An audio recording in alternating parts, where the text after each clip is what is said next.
A law passes, it's called the SAVE Act, a federal law that requires anyone registering to vote to prove their citizenship with a physical document.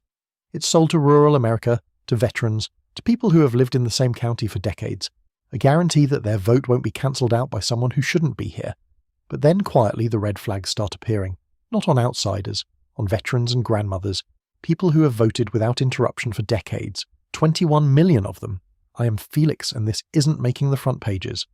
Stick with Felix here because the people it's happening to are exactly the people nobody expects to be asking for help. Meet Harold, 84 years old, 20 years in the army. He hasn't missed an election since Eisenhower was on the ballot. This morning his voter registration was flagged under the 2026 SAVE Act. To clear the flag he needs a certified birth certificate, the kind with a raised seal, the kind the government considers proof of everything. Here's the problem. Harold was born in a farmhouse in rural Kentucky in 1942. The doctor who delivered him has been gone for decades. The county courthouse where his birth record sat for 50 years burned down in 1994. In the eyes of the law, Harold, the man with the veteran's card, the utility bills going back to 1971, technically doesn't exist on paper. Most people hear that and think, surely that's the exception, because it's considerably worse than that. Here is the number that makes Harold's situation a national crisis rather than a personal one. 9%. That is the Bipartisan Policy Center's estimate of eligible American voters who cannot produce documentary proof of citizenship today. Not 9% of immigrants, 9% of the entire eligible voting population, tens of millions of people. And to understand why that number is so large, you have to know something most people have never been told. It wasn't until 1933 that all 48 states were even part of the National Birth Registration Area. Before that year, being born on American soil did not automatically produce a federal record. Church ledgers, hospital registers, those documents were never digitized, and in thousands of cases no longer exist because the building that held them doesn't either. According to Census Bureau data, in 1940 alone, roughly 225,000 rural babies were born without any birth certificate in a single year. The grandparents of people watching this right now, the law doesn't know they exist, and it has no mechanism to find out, so you think, fine, no birth certificate, go get one. Problem solved. But this is the part nobody's explaining, and Felix needs you to follow it carefully, because this is where the trap fully closes. To get a certified raised seal birth certificate from most states, you need a current government-issued photo ID. But to get a government-issued photo ID that satisfies the SAVE Act, you first need a certified raised seal birth certificate. The document you need to get the document you need. The key is inside the lock. This isn't malice. It's a technical collision. Two separate systems, ID law and record law, built decades apart. For someone with a hospital birth record and a passport, this is a Tuesday afternoon. For Harold, and for millions of others, it is a permanent wall with no door and no instructions for what to do next. And Harold isn't the only one standing at it. Not by a long stretch. An estimated 69 million American women have a birth certificate that doesn't match their current legal name because they got married or divorced. Under the SAVE Act, that mismatch means they don't just need a birth certificate. They need a marriage certificate too to legally connect who the document says they are to who their ID says they are. That sounds like a reasonable ask until you try to retrieve a certificate from a church that closed 15 years ago, or from a county courthouse that merged with another in 1998 and archived everything in boxes, or records that may or may not have survived a flood. Picture it. 40 years of marriage.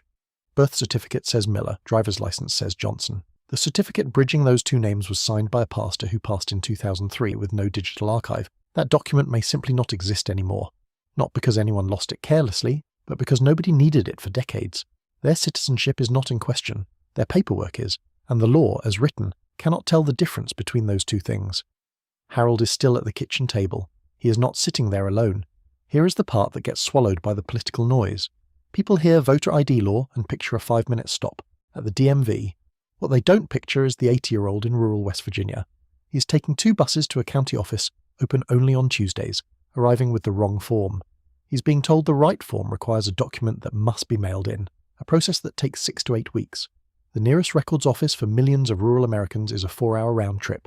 A replacement birth certificate costs between $10 and $50, plus travel. A passport card costs $65 and requires the birth certificate they don't have. For a senior on a fixed income, that isn't an errand. That is a week of groceries and a full day of driving. The law calls it a documentation requirement. For the people it hits hardest, it's a tax measured in miles and hours, with no exemption for age, income, or 40 years of showing up to vote. And here is where Felix needs to show you who those people actually are. The SAVE Act was championed loudest in the communities it is now dismantling. Rural voters, older voters, people with 60 years of roots in counties that have never had great record-keeping infrastructure. Because for most of their history they didn't need it. Everyone knew everyone, and a handshake was a document. These are statistically the Americans with the fewest intact records. Rural courthouses burned at higher rates. Rural births were more likely to go unregistered before 1933. Rural populations skew older. They also have the longest drives to government offices and the least institutional support.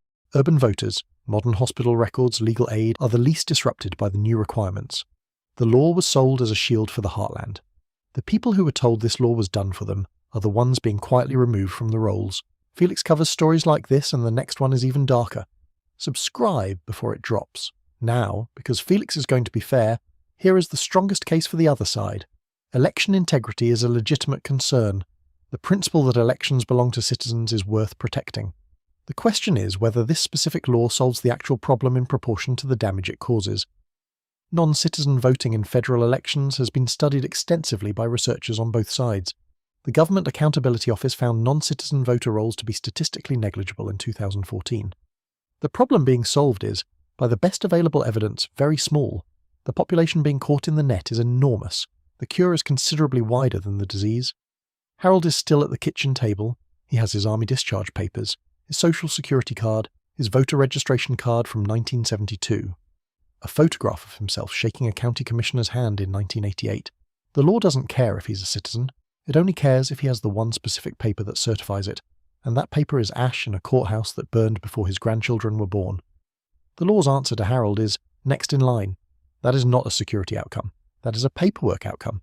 Here is what this means for you, right now. And Felix is going to be specific. Check your birth certificate. Check that it exists. If your name changed through marriage or divorce, check that the certificate connecting those two names is retrievable. Go to your state's Secretary of State website and look up what alternative proofs of citizenship they accept. Do this before your state's voter registration deadline, not the week before. Now. The 21 million people at risk of being flagged are not people who forgot to vote. They are people who lived full, rooted, entirely American lives and never once imagined that life could be made invisible by the absence of a single piece of paper. Find your paper, because the system won't come looking for you.